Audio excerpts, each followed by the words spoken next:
It is that time of the year when candy creeps in and taunts us. But with Halloween just around the corner, you don't need to be scared of that extra candy in your house. You're seeing it right now, and thankfully it's on the table.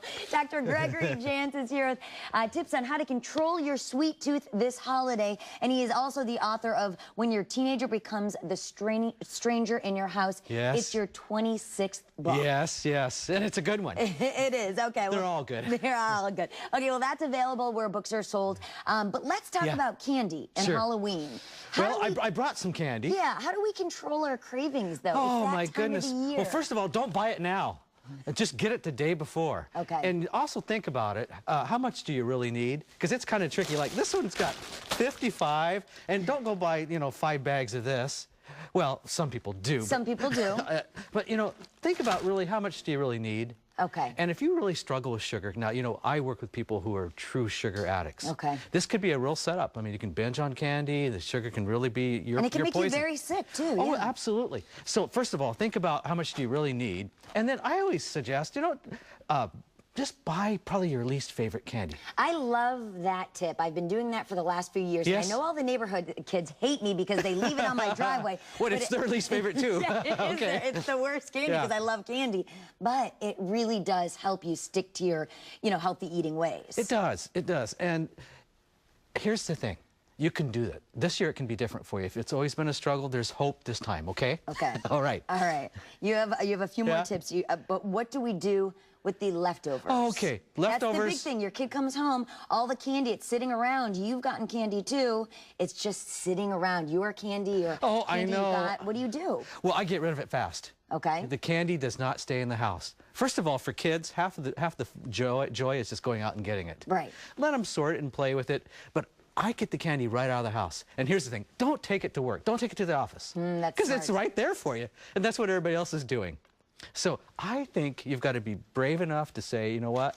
I'm just going to toss this. Get rid of it. Or donate it to a shelter. Oh, you could do that. Absolutely. Yeah. But get it out of the house. That's the key. Okay. Don't wait.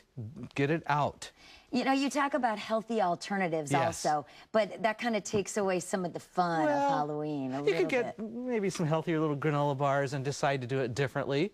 You want the sugar, right? Right, I get the granola bars without the chocolate on it, and then I eat the whole box of those. You're absolutely right. Okay, yeah, but it is still the holiday, so you say allow yourself some candy. How much, and how do you control that? Okay. A simple pleasure, okay? And I would say 1 or 2 pieces is really plenty. It's not... A day? A day? No, just period. You don't need a day. So you do have to get rid of your leftovers. Well, there's only one day. If it's Halloween, it's just that day, all right? Okay.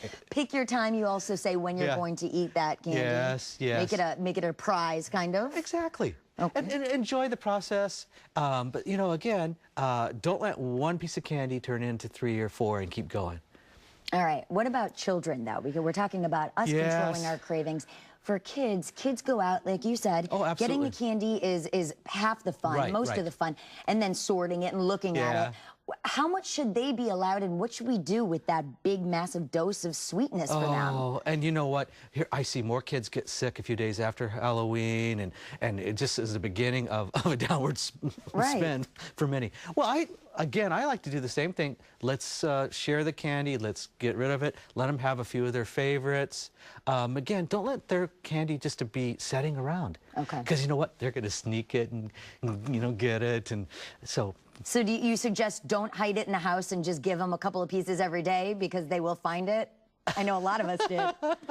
Is that what you do? Oh, now listen, I have a sweet tooth. What can I say? Look, I have kids, okay? Yeah. And I am faced with these very same things. I have one boy that would just eat it and eat it and eat it, and I'm telling you, I face this as well. So we get it out of the house. We have the joy of sorting it, playing with it, but it's got to be gone. Okay, so share the love. Share the candy then. Thank you so much, Dr. Jantz. Yes. And again, the book is When Your Teenager Becomes a Stranger in Your House. It's available where books are sold. Cindy, over to you, sweetie.